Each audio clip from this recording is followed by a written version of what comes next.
Hey guys, it's your guy in the chair here, and look, this is my review of Love Lies Bleeding, starring Katie O'Brien, Kristen Stewart, Dave Franco, Ed Harris, and it was directed by Rose Glass. And our story follows Lou, who is a gym owner who basically falls in love with this woman named Jackie, who is a bodybuilder whose dream is to go to Vegas and win a competition, but things get a little haywire because, let's just say, violence occurs and basically a lot of shit goes down. And I know that's not the best way to describe the plot, but honestly, all you need to know is that two young ladies fall in love, and love sometimes just is completely fucked, and fucked up shit happens.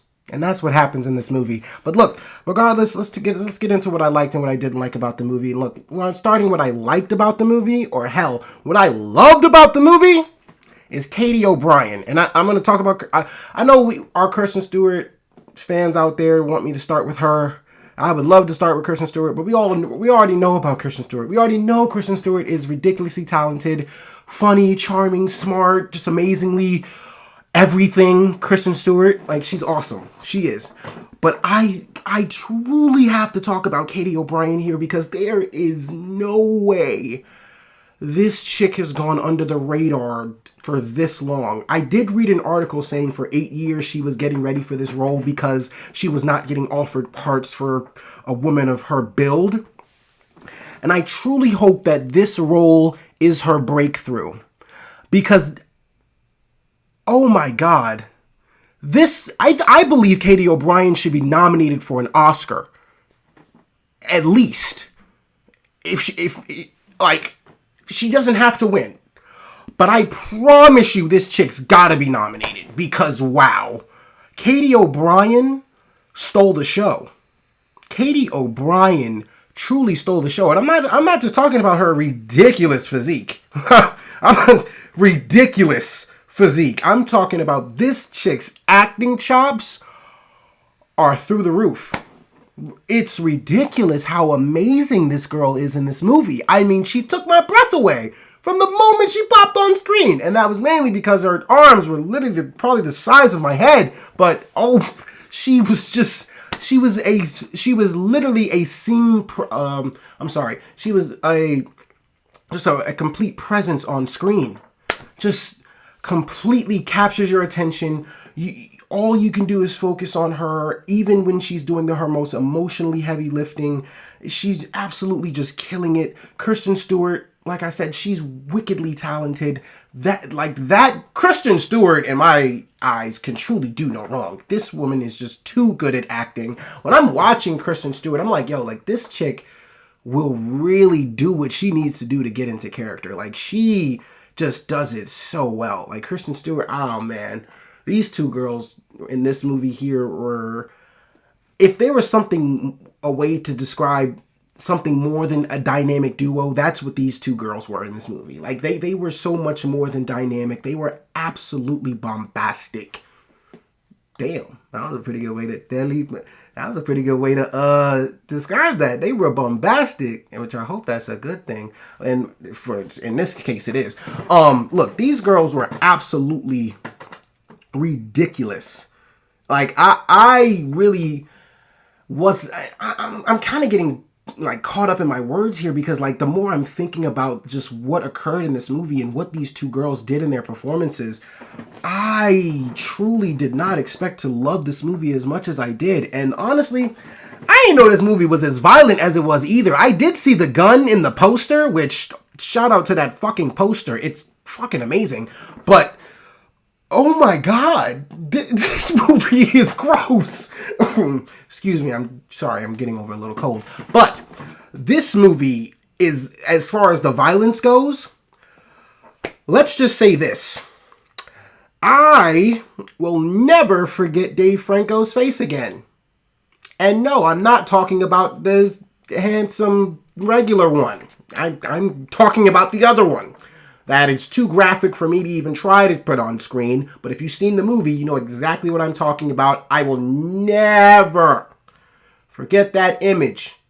Ever. It's going to be seared in my brain forever.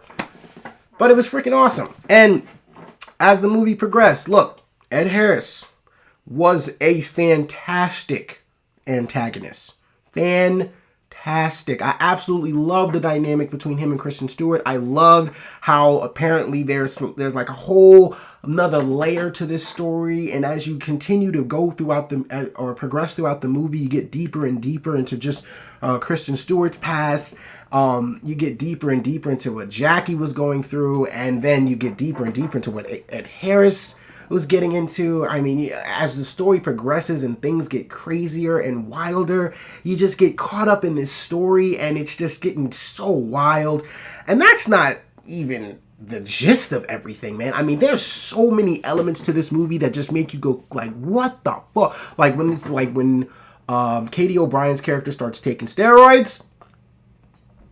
The roid rage scenes are absolutely ridiculous. And I love the way that the roid rage scenes are portrayed. Shout out to Rose Glass for doing that, because it's in the perspective of Katie. So basically, in the perspective of Katie O'Brien's character, where when she takes the steroids, like, this is how she's feeling. So like when she'll take the steroids, like her muscles will start to just bam out and rah, and she'll start to rah, and literally just turn into basically the She-Hulk, but she'll be like a lot bigger and stronger and just be a lot scarier. It's really crazy just how well put together this entire movie was, and how all the craziness and all the I think I can call them fantasy elements, just because, I mean, like I said, that's not, you're not really going to turn into the She-Hulk when you take steroids, but you damn sure feel like it. And I love just how the fantasized elements of this film don't take you out of the film itself. It fits. Everything fits right into the film itself. I will say this. Her name is Anna Baryshnikov. I messed that up so badly, but she played this character named Daisy. That girl gave me the heebie-jeebies throughout the entire movie. I was very uncomfortable with her character, but that was the point of her character, and she played that character too well, so I have no reason whatsoever to hate on that girl. She did a great job at making me feel very uncomfortable. She was so good in her role. Shout out to her. But look, guys, overall, Love Lies Bleeding is one of the most pleasant surprises of 2024 thus far. It's one of my favorite movies of the year so far. No, it's not number one. That still belongs to you. But Love Lies Bleeding is damn good. It's a damn good movie. Katie O'Brien is a superstar. I hope that she gets a call from James Gunn to be in the DCU, because she deserves to be a superhero. She deserves to be somebody. She needs more roles. Even if she's not getting a superhero role, something. She deserves more roles in general, because this girl has ridiculous acting chops. I just think she'll fit very well in the DCU, but she has ridiculous acting chops. I hope she can find more roles for herself, because she needs to be on screen. She is very talented, and I hope she gets nominated. I will be rooting for her. I will be advocating for her to get nominated all year. Kristen Stewart,